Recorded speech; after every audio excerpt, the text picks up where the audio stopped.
This is Melanie Hellwig White with Hellwig Products, and you are listening to the Gearheads and Gasoline podcast. I was going to throw in there one of my favorite stories of yours, because it's not always glorious, when you got dropped into a muddy infield.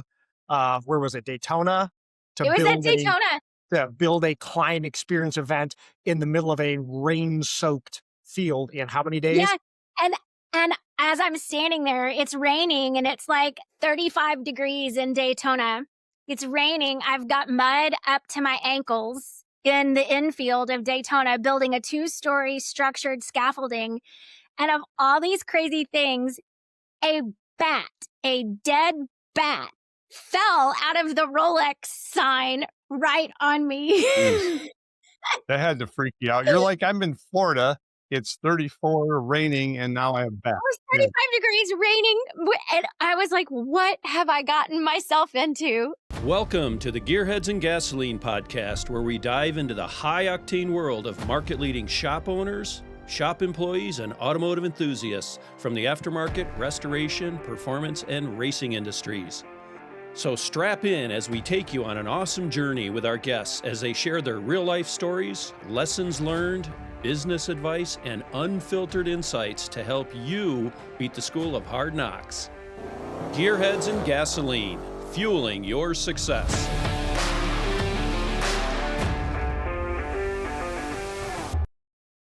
Hello, everyone, and welcome back to the Gears and Gasoline podcast, powered by Redline Oil and AMD. I'm Barry Alt with Motorhead Digital, and joining me as guest co-host today is Sean Sawyer from Revved Automotive Consulting. Today, we're excited to welcome Julia Newman, owner of Haus of Stella, to the show. Welcome, Julia. Thank you, Barry. Hi, Sean. Hey, how's it going? Great. Thank you for having me, guys. Absolutely. Yeah. It's going to be exciting. Julie has a storied history.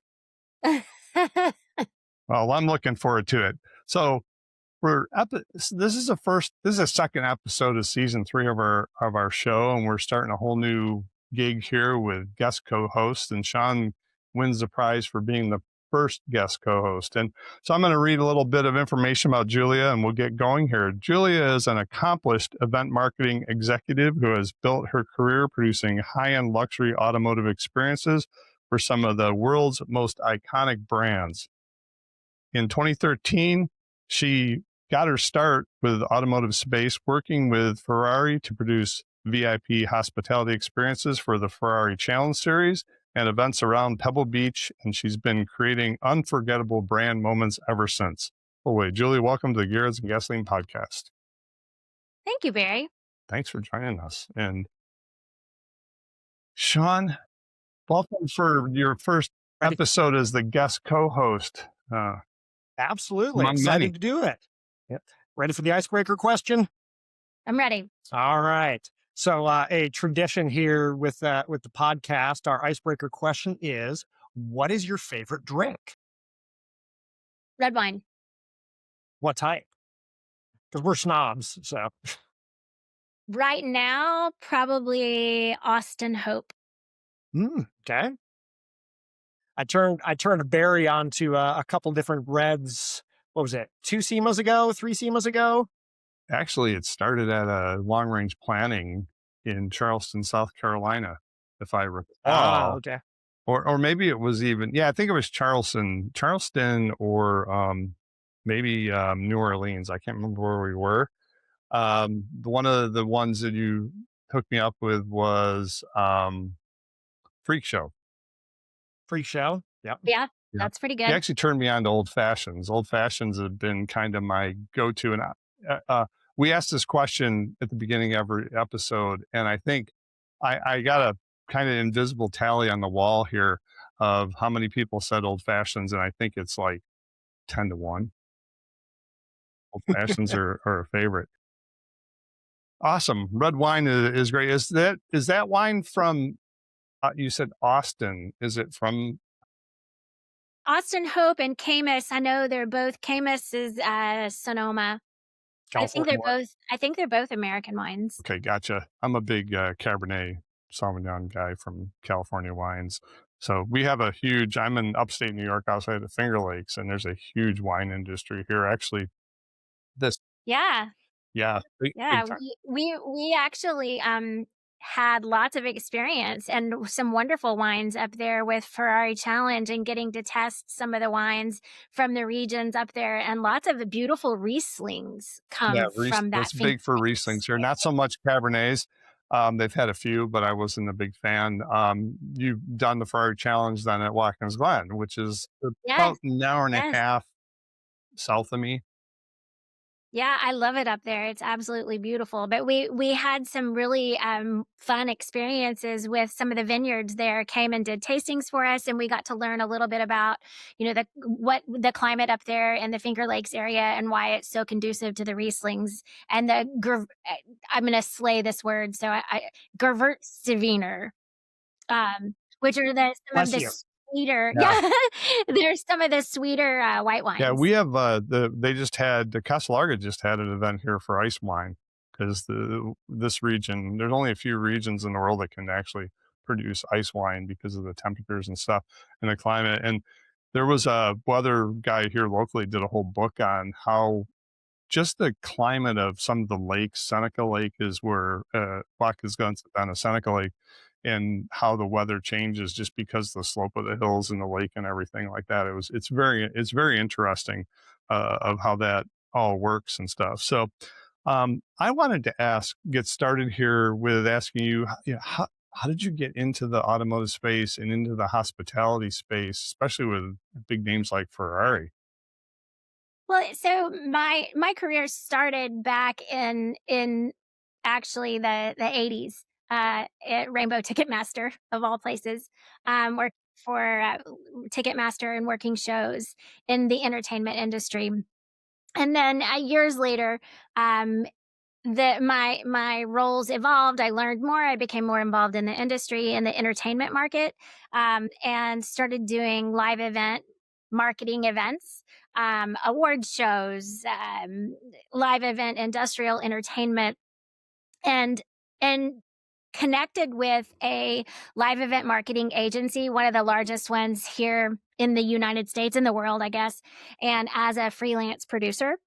And over the years, just gained more and more and more experience as a producer, live event production, and uh, eventually found myself with the privilege of producing events, that had, with the Olympics, the Paralympics, with Procter and Gamble, with the Super Bowl, and it was absolutely happenstance that I was introduced to Ferrari in 2013. No, well,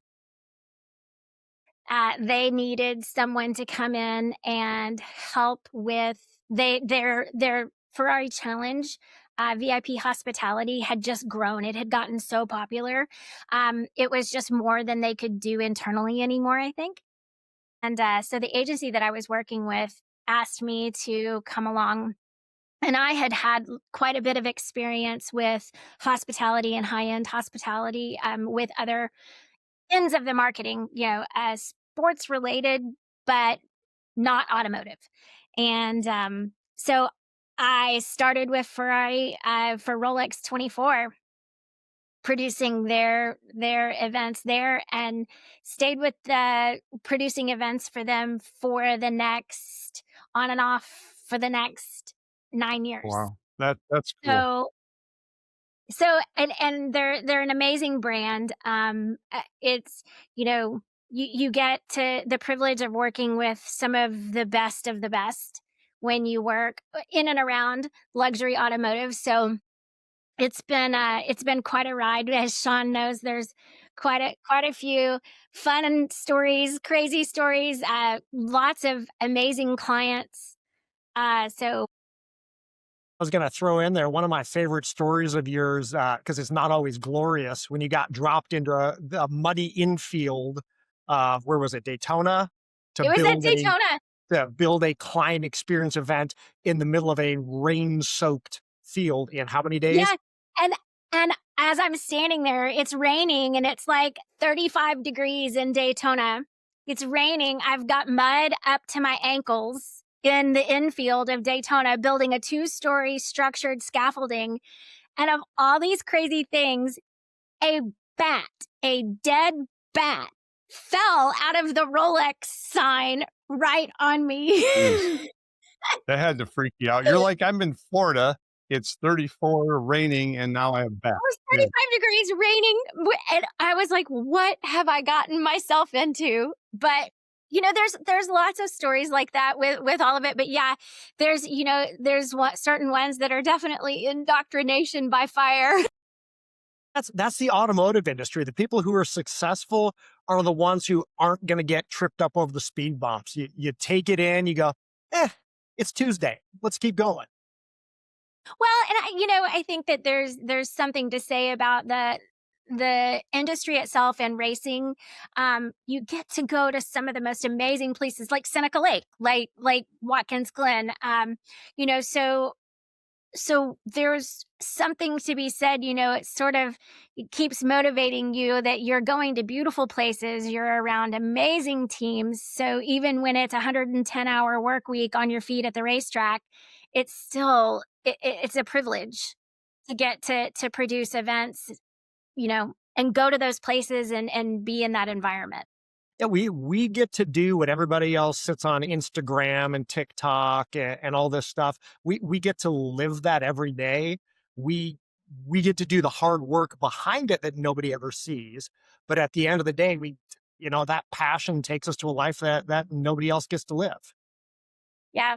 I've been to a lot of car shows and things like that from in our industry. We where I work most of the time is like Good Guys, SEMA, things like that. But my wife and I went to Amelia Isle concourse last year. And that was a different experience than it's just totally different type thing. And I'm sure like Pebble Beach and things like that you've been involved in, it's a different, how they set it up. I don't know how to explain it. It's just a different experience. Well, the interesting thing that Julia kind of introduced me to, because we worked together at the last company we're at doing some really amazing experiential marketing. When you have big events like you talk Amelia Island, Monterey Car Week, there's an entire subculture of people like Julia creating these client events that you would absolutely never see unless you're in those circles. Yeah, I wanted to go. There's one at the Wynn right before a SEMA show. And every year I see that right before it happens, and I already had my plane tickets. I totally forgot about it, going, I could hit that the weekend, because I usually get into SEMA on Saturday or Sunday to get ready to prep for the show.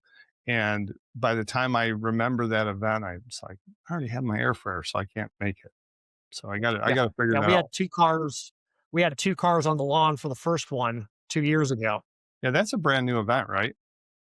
Yeah, it's this year was the second year. Okay. And that's the type of event, Julie, you're involved in, right? Things like that.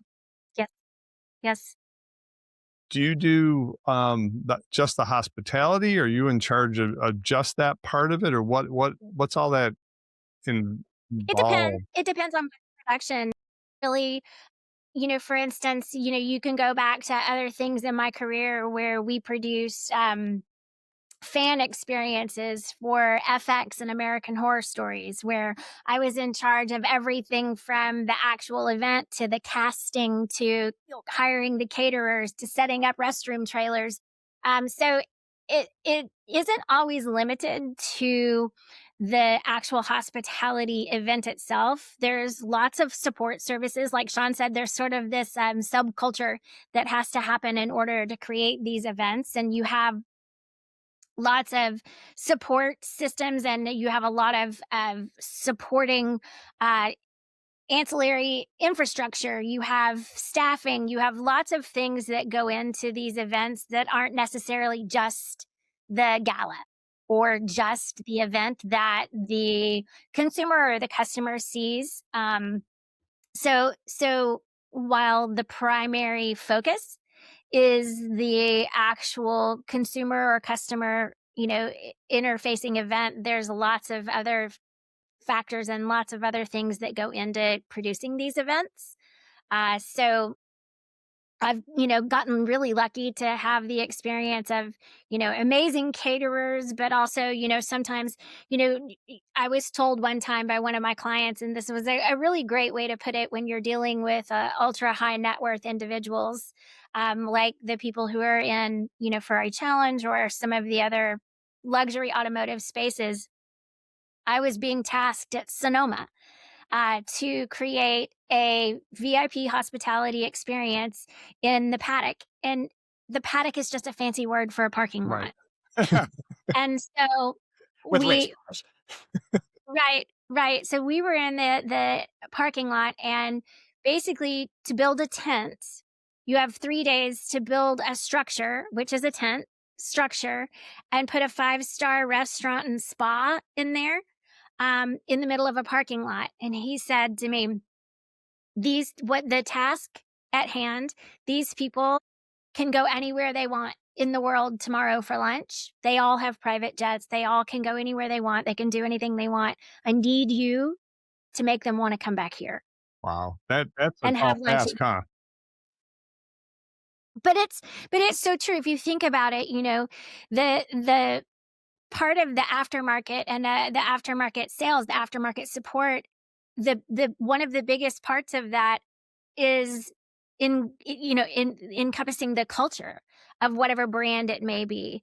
And so I think that, when you look at a brand like Ferrari, for instance, one of the things that is very, very attractive to people about Ferrari is not just the beautiful automobile, but part of the culture of that brand and being a part of something, with that brand and the experiences. And, how does that brand make you feel? Not just, is it beautiful? Is it, a technological wonder? Yes, of course it is. But how does it make you feel? And so my part of the industry is making sure to have connection with clients, connection with all of the consumers and the clients and their families. Because, dad may have a passion for racing and he wants to do this, once a month, but mom and kids want to hang out with dad and see the cool stuff he's doing. So we have to make it nice and fun for them too, not just dad on the racetrack. So that was a big piece of the culture part of working like with Ferrari and Ferrari Challenge was, making it an experience that the entire family could enjoy and feel like they were part of that Ferrari family. Wow. So they get that feeling. They're more inclined to want to come back because they're Exactly. having fun. They're Exactly. enjoying themselves. They know that you thought about them, not They're just the husband driving yes. the car, right? Exactly. And they feel comfortable. They can bring their family, they can bring clients, they can bring friends and know that their friends are going to enjoy it while they're on the track just as much as they are. And so I think, the other part The Gearheads of and Gasoline the podcast is proudly sponsored by Redline Synthetic Oil. With a legacy of excellence and over 100 premium products, Redline provides motor oils, gear oils, assembly lubes, fuel additives, and water wetter for the automotive, racing, motorcycle, marine, and industrial markets. Known for their exceptional quality and technical expertise, Redline is trusted by enthusiasts and professionals alike. Discover their full range of products and expert support at redlineoil.com. Redline Oil, formulated to win, proven by me. Redline Oil, formulated to win. Formulated to win. Formulated to win, proven by me.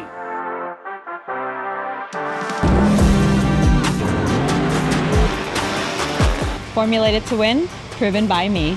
proven by me. Proven by me. Redline Oil, formulated to win, proven by me. While they're on the track just as much as they are. And so I think, the other part of the, ultra high net worth clientele and that luxury automotive experience is, the opportunity to have really unique environments and be able to do things for people in unique environments that they weren't really expecting. And, sometimes having those surprise and delight moments they're worth more than the money that they cost to produce them. They're the things that people go back and they remember how it made them feel, how they connected. They thought, oh gosh, everything was thought of for me, or you know, all of the details, and that there wasn't a thing overlooked. And they really wanted to make it a special experience for me. Yeah, and that's one thing that dealing with ultra high net worth people is that they can buy anything. They can go anywhere. Like Julie said, they can hop on their plane to go get lunch.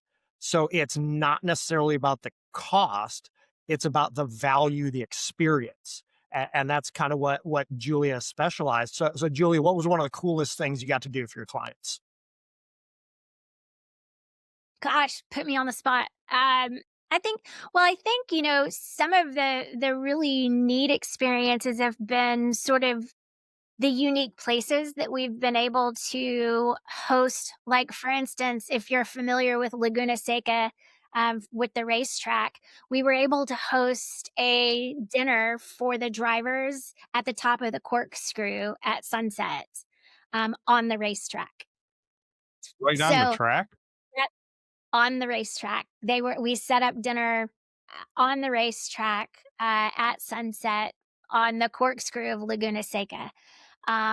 We set up a dinner. I have this beautiful king's table, giant dinner in the wine. Let's talk about, you guys are, you know, loving red wine, Opus One, which is one of the most, you know, exclusive wineries and vineyards in Napa.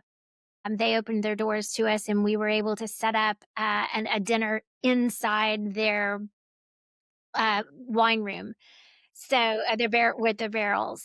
So I think that there's just been so many. I could go on and on. We've gotten so lucky um, to have so many cool and unique experiences. But yeah, it's sort of the exclusivity of the access, I think, is another thing that really brings value to the experiences in this luxury automotive space.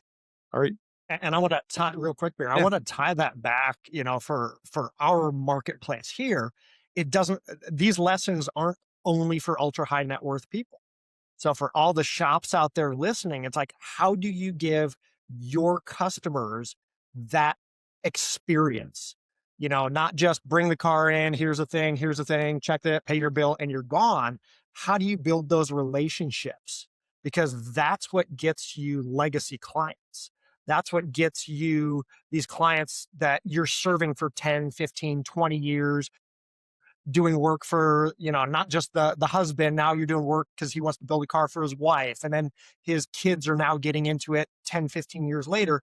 It's all about those relationships. So how do you relate that to, right? So I understand, you know, we're like Ferrari and different brands like that. To go out and buy a Ferrari, it's a good chunk of change, right? And people expect that high level of support and having, how do I say this, a great experience. But also when you take it back to what Sean's saying about in our space where we're building $500,000, $1 million restorations or builds, how do you translate that into how shops can think about the presentation of the car, working with the customer in a car, revealing the build when it's ready, things like that? Well, I think the approach has to be twofold. Number one, the car is not just the most important thing. The connection with the client is the most important thing. They're gonna get the most amazing car that you can produce when you have the genuine connection with them because you really know what they want, right? But then their experience, I think, is going to be enhanced because you've paid attention to the details. It's sort of like, you know, like when your wife gets a haircut and you noticed, or when, you know, somebody changed that something about the way they look, or looks healthier, or, you know, when you notice the small things, the small details. I think when you notice, you know, the things, and you pay attention to the things that matter to your clients and matter to them, you pay attention to that and you really focus as if they're the most important person in the room every time they come in the room.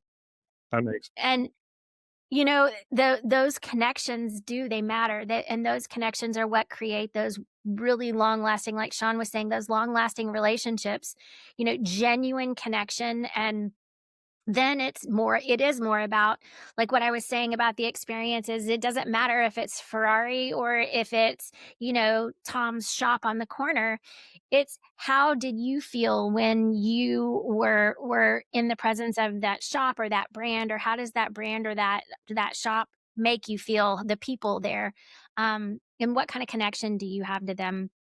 And I think that's where it translates for, your listeners is most certainly, you know, it's not about the cost of what you're doing. It's about the thought and the passion for the details. And the passion for the details in the cars are mandatory, but the passion for the details of your customers are just as important. And sometimes I think they get overlooked.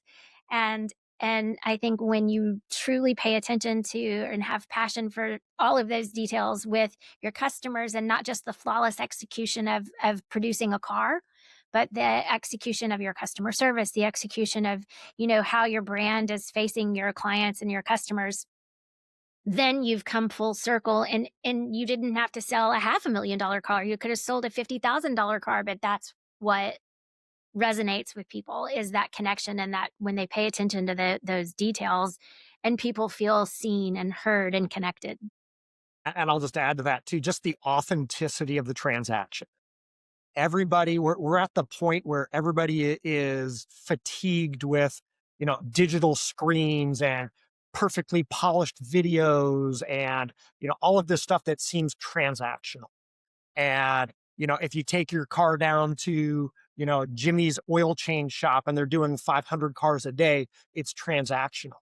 So if your shop is building a hand-built custom vehicle, like Julia said, it's knowing your client, knowing what's important. Hey, this car may be, this may have been his grandfather's high school car that's been passed down and passed down, where that car has legacy in their family. It's treating that legacy with respect to, and not making it feel transactional at the end, making them truly feel like what you've produced, this relationship you're part of, is an authentic part of their lives. And that's what's going to grow that relationship. Yeah, that feeling and experience and everything like that.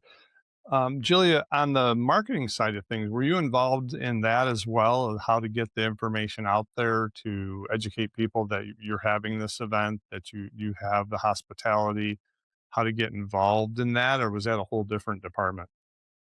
So that there's a couple of parts to that. The first piece of that, usually within the luxury automotive space, is the individual dealerships themselves. And so that's where you have, your national level, corporate offices giving that information down to or out to the individual dealerships. For instance, when we would have private previews for certain vehicles that were being premiered, whether it was the SF90 or the Pista or whatever it was, certain individual dealerships would get to preview those. And so then, yes, I would help them, if specific dealerships had asked us to come in and help with a private preview, so that it was consistent with all of the production of everything that was happening from Ferrari North America. Or, was it the Maserati Dealers Summit where we were previewing the Grecale? It depends on what we were doing and who our audience was. Typically, this is not these are not public facing events, so to speak. These are more private clubs. So yes, helping with the things in the marketing,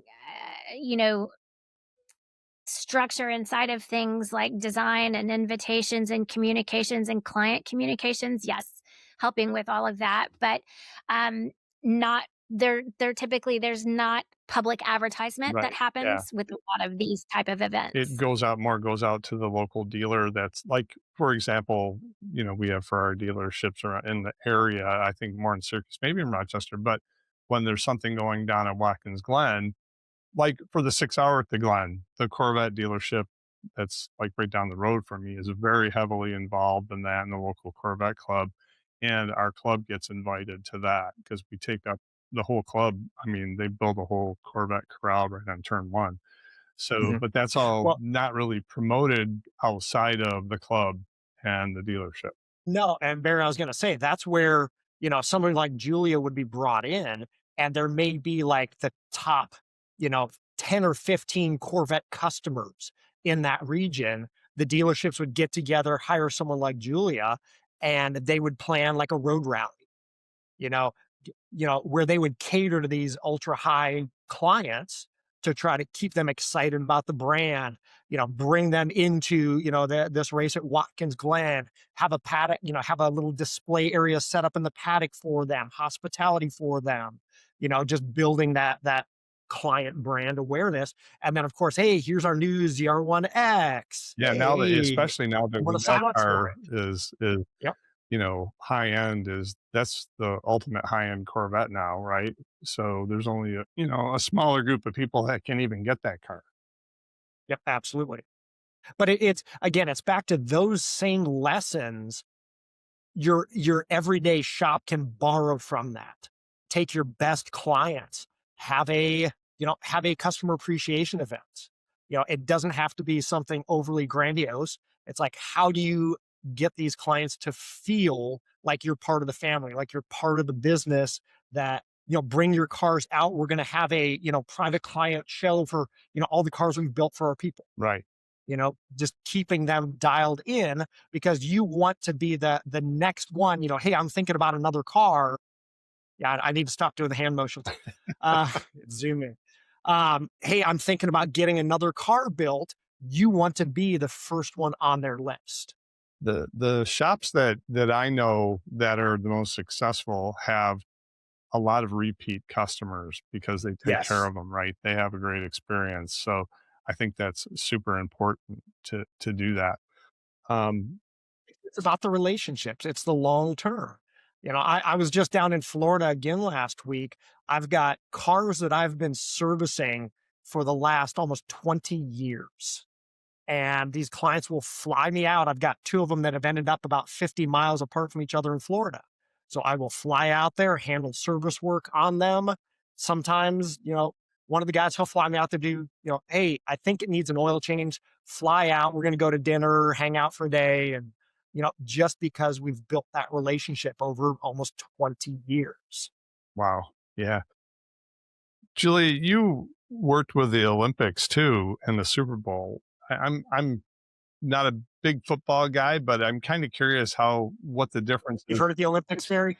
When the Olympics, I've been watching it. Yeah, I actually, one of my, when I worked in a marketing department for a software company, my boss out of Atlanta was involved in the Atlanta Olympics, and he's still involved with the Olympic committee. So used to work for Ted Turner. So big marketing guy. Okay. Yeah.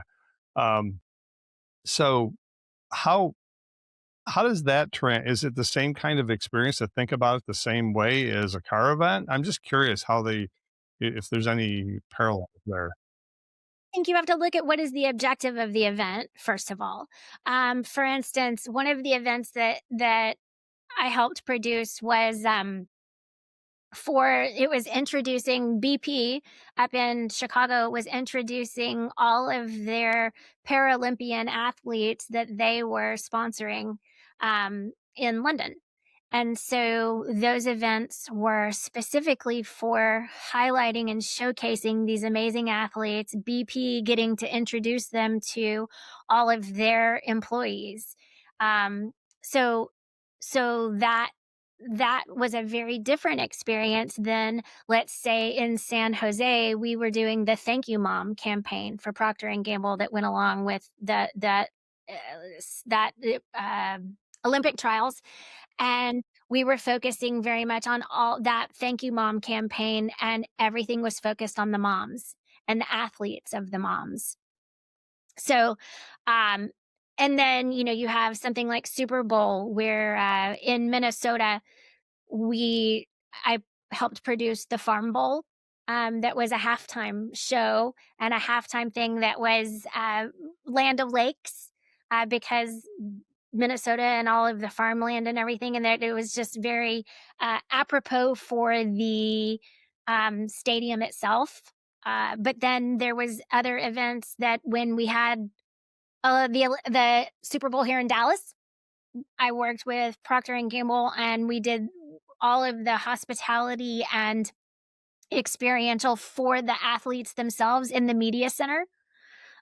So it just, it depends on what the focus is, right? And who the audience is of that event on how you produce it, how you promote it, what those things are. So I think, like I said, I've been very lucky to have an incredibly diverse background and opportunities that, everything from,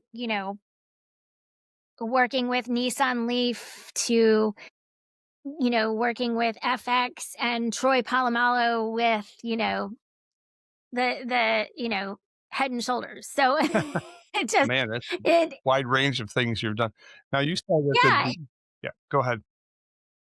no, it keeps it so interesting. There could be nothing better because I never know what's going to come across my desk. And it just so happens that I've really, in the last 10, 12 years, sort of hyper focused on the automotive industry and the luxury hospitality. What do you think as far as the automotive industry goes? Because there is some in our industry in SEMA, one of the stigmas we have. I don't know if it's a stigma, Sean, but a lot of people think of SEMA as the SEMA show, and there's way more than that to it.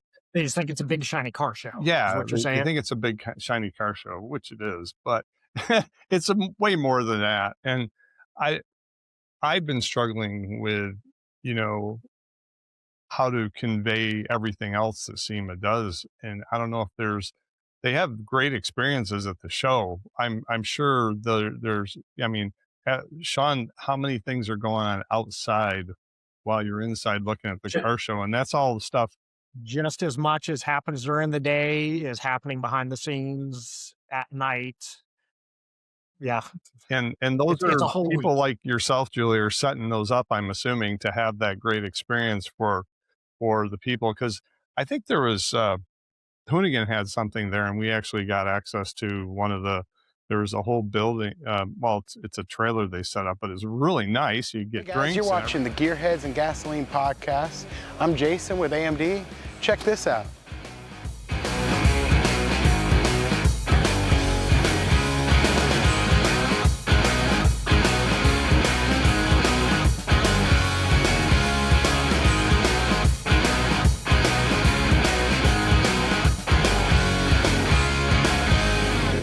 Really nice. You get drinks and everything like that.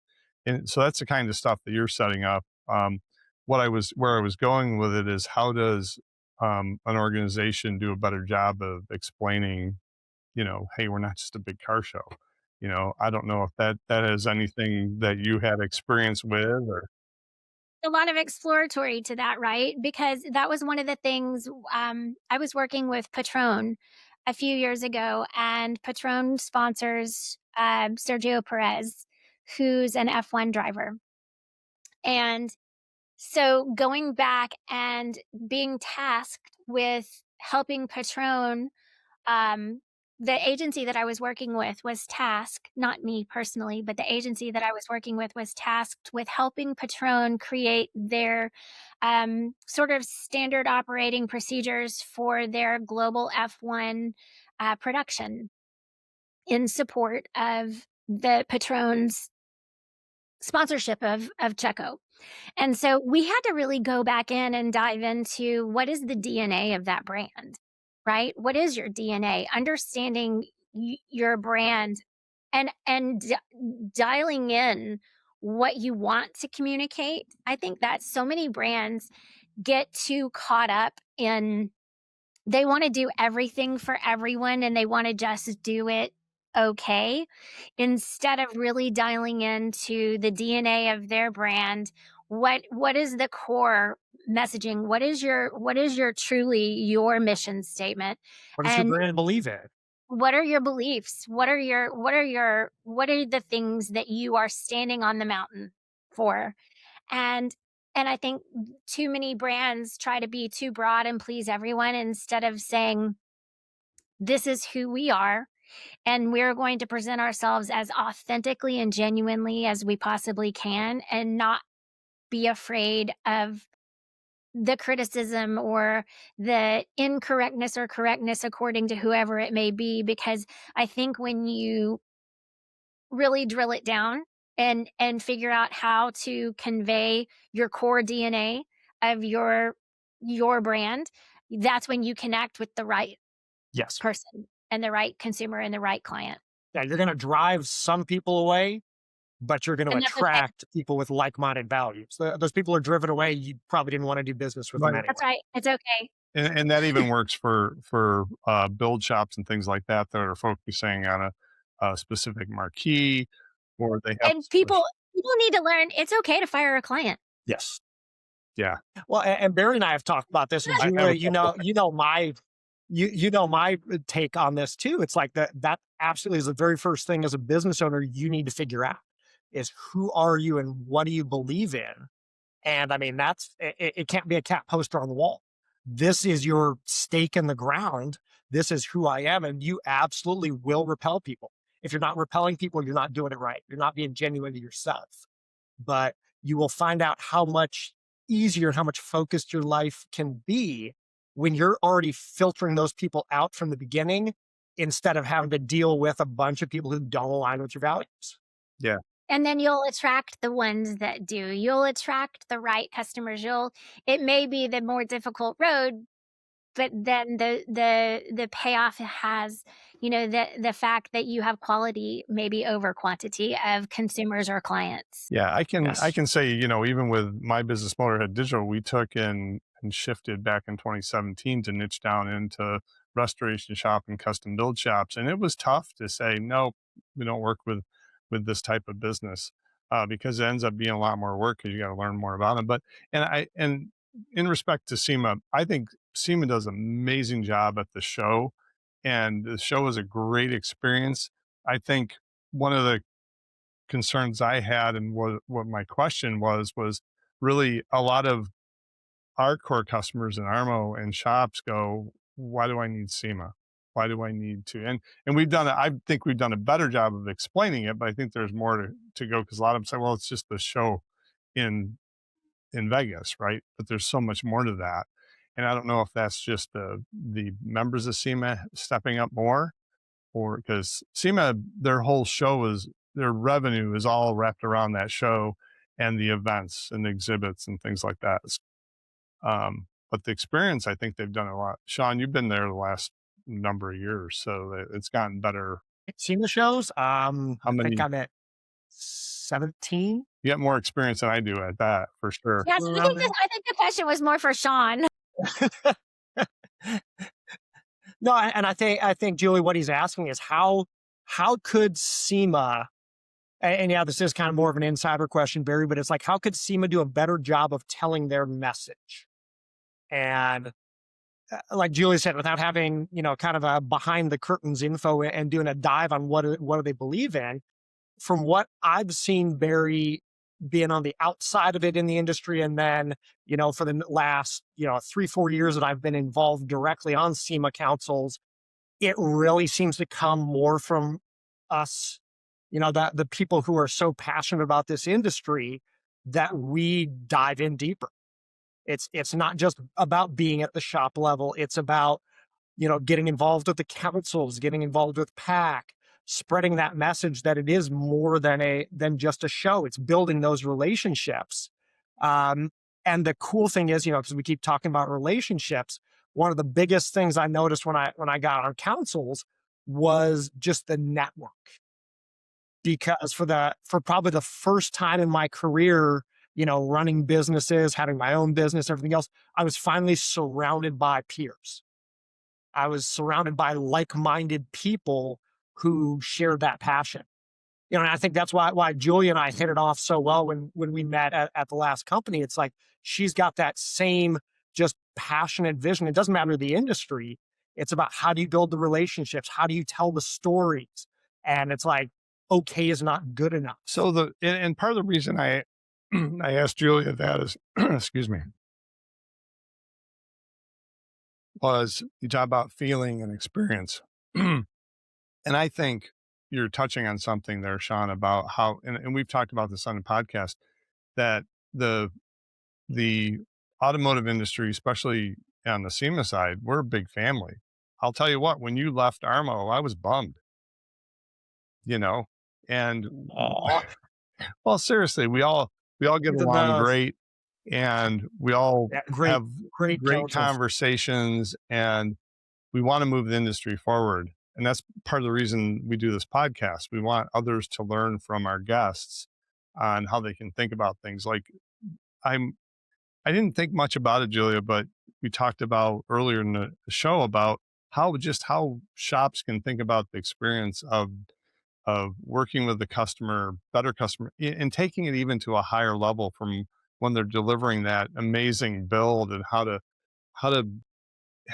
have them, their customer, just really want to come back again and again, right? I watch. You ever watch Bitch and Rides? There's a show called Bitch and Rides, and Dave Kindig, he always used to, when the show was on, he did amazing delivery of the car on TV. But I don't know this for sure, but I bet he does that even when the cameras aren't rolling. He had a whole stadium rented out, and they delivered a car there. They went out in Utah, out in the country, and delivered a car to a customer. It was just cool how he was doing that, and it was all about the experience.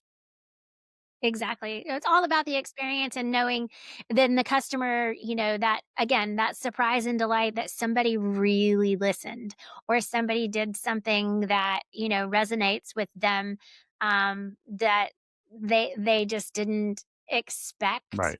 And somebody went above and beyond in any way. It doesn't necessarily have to be a monetary way. It's just thoughtfulness and the attention to the detail is, I think, where, people really, find the connection there. They appreciate it. And the gratitude for genuine, authentic connection is irreplaceable.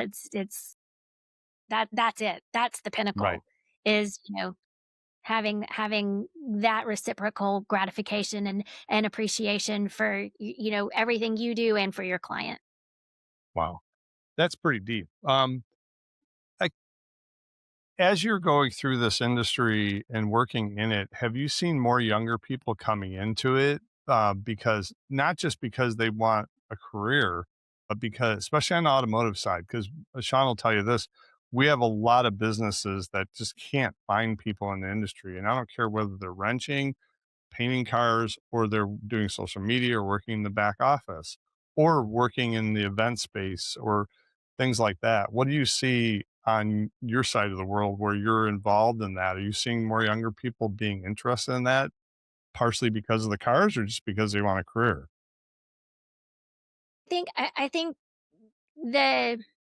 it's a hard thing to really put your finger on with the generation that's coming up, with the kids who are graduating from college right now, because I think one of the things that they've grown up with is the internet glorifying things so much, that they expect every day or every part of what they're doing to be an Instagrammable moment or really glamorous. Instead of realizing that I'm in the parking lot unloading trucks in the rain at 2 o'clock in the morning with my team and helping run pallet jacks. And, so I think that in at least the event industry, there's expectation versus reality that I think the perspective of the generation that's coming up is a little bit shocked when they look down at their, watch, their Apple Watch, and say, "Oh my gosh, I have almost 40,000 steps today." And I've been chasing a woman that's twice my age who's been here for hours before me. So, and I only say that because I've hired my kids before and to come and help me. And my kids, we know that we were younger. My kids were like, "Mom, we didn't realize you did this." because they think it's so glamorous. And I'm at these beautiful, the Bernardus Hotel and Vineyard in California, or at these, beautiful, glamorous racetracks. So I think in the event industry itself, there's sort of been a struggle with one, the reality versus perception. So they get into it and they're like, ooh, this isn't quite exactly what I thought it was going to be. I can't Have you had Instagram my anybody leave and say, I didn't sign up for this? No, not necessarily leaving like in the middle of anything. Just maybe they didn't stay or come back, or they didn't, because they realized it's a lot of hard work, and it's the glam is for 5 minutes of the deal. The rest is a lot of hard work. So at least in the live event production side of things, I think Forbes magazine did a study, and I may be wrong about who did the study, but they did a study on the world's most stressful jobs, and event planner and an event producer was like the number 2 most stressful job in the world. Really? Yes. Wow. Do you have months If anything can go wrong, it will go wrong at the worst possible time. Yeah, you're out there in the middle of a parking lot trying to figure out how to get electric for that thing, right? And then the key there is grace under fire, right? When you have all eyes on you, especially you're at an F1 race, or we're at the paddock and we have all of the clients are around, all of the everyone's around. So having grace under fire, so that nobody knows something went wrong. But Barry, going back to your question about what do I see with younger people coming up into the industry, one of the cool things that I see is, for instance, in F1, I see a lot of support, like Lynn St. James and even Lewis Hamilton. Look at the support that they're giving the women's driving academy for F1 and women in motorsports specifically. That is just such a beautiful, cool thing to see happening right now, that women in motorsports is really, really being supported and really being nurtured and genuinely being promoted. So I think that's the good news. That's what I'm seeing that is really inspiring to me, because I know back in 2013, I'm used to being in a boys club with, entertainment and production and behind the scenes. But when you get into motorsports specifically, you were more so then than now very much in a boys club. Oh, yeah. It's cool to see, I follow NHR drag racing. Don't follow F1 as much as I used to, but I've seen, even in my Instagram feed, a lot of female drivers out there, and even in all disciplines, and even from dirt, right? I think it's great.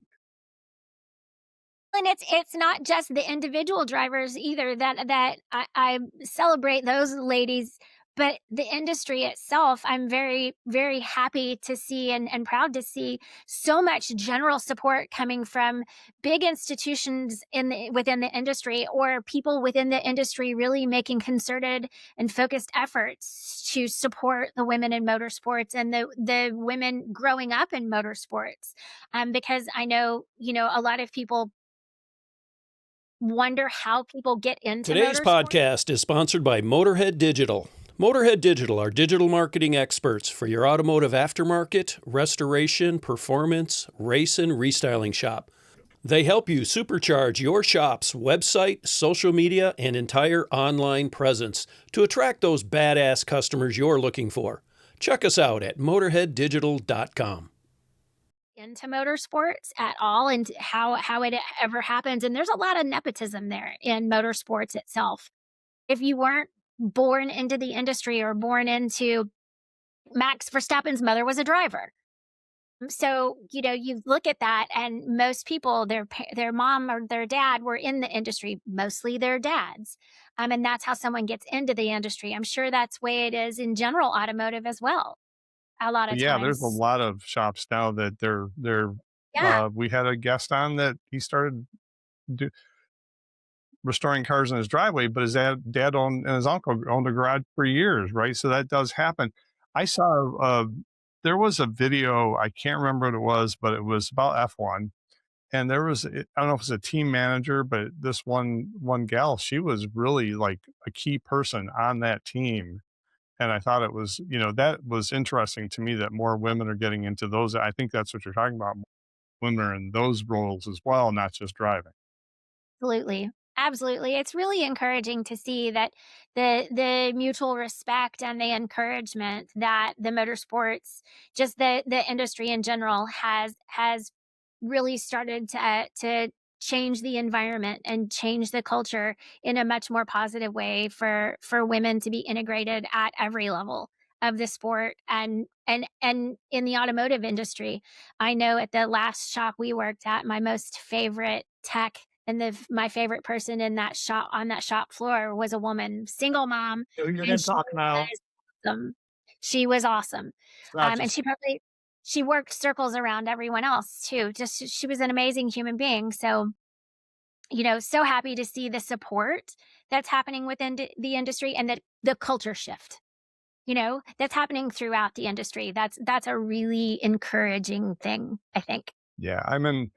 We have in SEMA, we have SBN, and we're actually, they're having a forum out in California. We're sponsoring that. So we got involved in that this year, and one of my team members joined. So we're very excited to support SBN and the women in the industry. And so I wanted to ask you about your business in general. When we got on, you said you're doing more consulting now. What does that look like based on what you used to do? Are you just, how's that work? Sean touched on it a little bit earlier. So the focus that we have right now is more about individual client experiences. Let's say we're producing a rally, or we have something that is, without saying too much, without giving away some of the brands and the things that we're working on. The brands are wanting to create experiences and create connection amongst the connection to the brand, but also within their clientele network. And so what I'm doing is helping the brands create events where their unique experiences that their clients can go and be involved with other either clients or consumers or invited guests, because people are craving connection right now. People are craving getting out there and going to do things and being together, but people are also very cautious about, I don't want to put myself out, on a limb and try to plan something for me and five of my friends, and I may not be that great at planning every bit of it, or I don't know all of this. So a lot of brands are coming to producers like me and people like Sean and consulting on the experiences that we can create or curate for a brand or an individual. Even if let's say there's an individual and he's a collector and he has five friends and they all love doing gumball,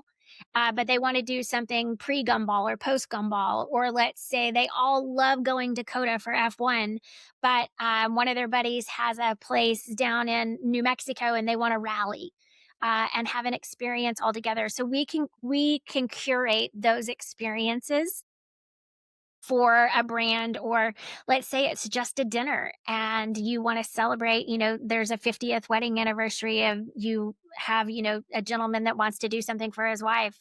And we create that individual unique experience. So it doesn't necessarily have to be automotive um, related. It just happens that the circles that I'm in and the network that I'm in is very, very much, in the last, like I said, 10, 12 years, has very much been focused on the automotive industry. So that's where it's sort of, uh, centrical to that, but not exclusive to that. The that It's interesting you say that everything from a small party to a road rally to the Ferrari event you're involved in.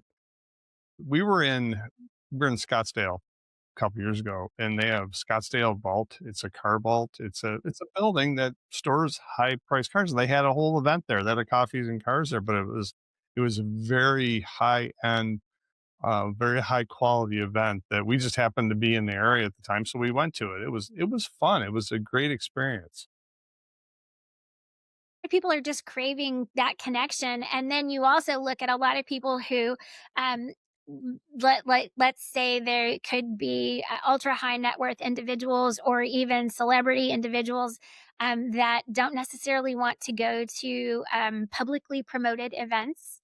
They want to have more curated private events. But they still want that connection. They want to meet people. They want to get out there and mingle, and they want to go and network and have those experiences. Those are the sort of events and the things that we're curating and putting together for clients. Or events for a bunch of their friends.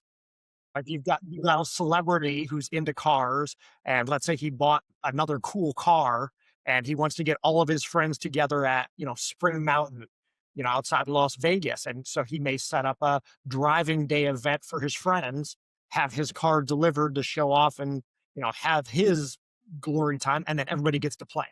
Yeah. They have M1 Concourse up in Michigan that I think they do a lot of those type of events there. I'd like to see. Yeah, Tim What's that? Tim McGrain was the CEO there for quite a few years, and Tim McGrain is amazing. If you could ever talk him into getting on the show, you would be amazed. He's like an encyclopedia of the automotive industry. He was the executive director for the Blackhawk Museum for years and years out, and he was literally one of the most amazing mentors I ever had, helping me navigate through my first few years of Pebble Beach, Concord Elegance at Pebble Beach.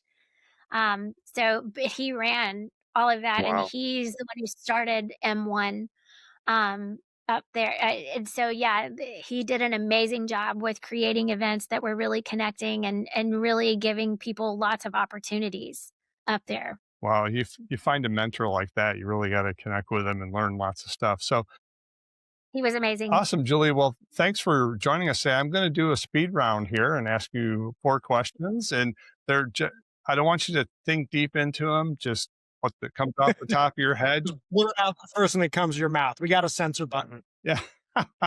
Okay. What? So And these are all automotive related, but you can go anywhere you want. What's your favorite driver, team, hot rod, muscle car, or truck? my favorite driver is Lewis Hamilton. One. My favorite team is the Dallas Cowboys. I grew up in Dallas. My favorite vehicle was probably the Mercedes McLaren. My favorite, what was the other one? Or truck, muscle car or truck, but you don't have to give us one for each. It was an or. Tell about the one you're having built. Yeah, I have a Pontiac Trans Am, 1978 Pontiac Trans Am that she's almost finished. That we did quite an extensive, I don't know, Sean, you can tell. LS swapped, full suspension, custom interior, rewired. Nice. That's your favorite muscle car right there. It's got to be it. That One in the garage. the GT500 that I had for a while was probably one of them, but most definitely my Trans Am I'm excited to get that one back. And then of course I have to give props to my very first really beautiful car that I ever owned, which was Porsche. Which I ended up naming her Stella. So that is thus why the name of my company is Haus of Stella. What year was it, a Porsche? I have a client that's a Porsche. It was a 2006 Cayman S, white with the camel colored interior, with her cute little chrome wheels and her red little toenails, her brake calipers. Nice. But so Stella is who started it all for me. So have to give props to Stella. Yeah. We had one of my customers is Vintage Car Works out of Centennial, Colorado. So they're a Porsche restoration shop. And then you talk about McLaren. We had a McLaren SLR in the booth 2 years ago for Armo that was flown over. Beautiful. Remember the car was flown over from England. I'm at a loss for what company brought that over right now. But anyways, next question. What's the favorite tool in your toolbox? My zip. my cordless drill. We call it the zip. That and gaff tape. Okay, cool. Do you have a favorite racetrack, automotive event, or car show? Favorite car shows, Concord, Elegance, and Pebble Beach for sure. My favorite racetrack is probably Laguna Seca. The biggest spectacle of a car show or car event I've ever been to, which was it was amazing. I was in awe of it, was F1 in Mexico City. There were over 400,000 people in attendance. Is that the kind of attendance that the Indy 500 gets, something like that? It's probably more than that. Wow. Is that's through the streets, right? That's in Mexico. No. They have a track? It's at the Autodroma in Mexico City, and I had the privilege. I was producing the private paddock club suite for Patron that was on the second floor of the paddock suites in the very middle of the front straight. Middle of the front straight. Nice. Okay, last question. What's the best advice you've ever received, and from whom?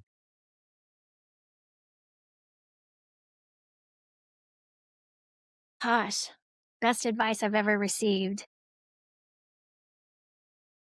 I think when in doubt, just be kind. If you can't do anything else, be kind.